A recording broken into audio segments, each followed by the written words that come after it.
বন্ধুরা দেখো বাইরে পড়ছে বৃষ্টি। আমি বানাবো আজকে মশলা মুড়ি। তো মশলা মুড়ি কেমন বানাই তো তোমরা দেখতে থাকো।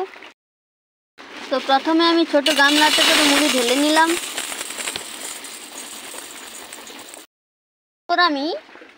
এরপর আমি শসা, পেঁয়াজ, টমেটো আর আদা কুচি নেব।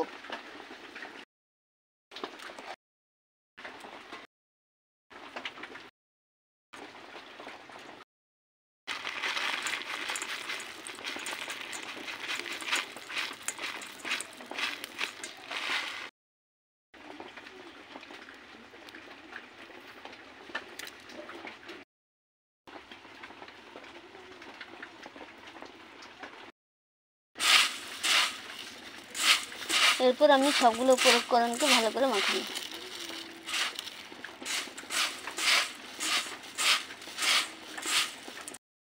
লঙ্কা বাগানে খুব একটা নেই, তাই একটা ছোট্ট লঙ্কা দিয়ে আমি কাজটা চালিয়ে দিই। বন্ধুরা আমার মশলা মুড়ি বানানো কমপ্লিট। তোমরা কারা কারা মশলা মুড়ি খেতে পছন্দ করে প্লিজ কমেন্ট করে জানিও। আর আমার মুড়ি মাখাটা কেমন হয়েছে সেটাও জানিও কিন্তু। টাটা।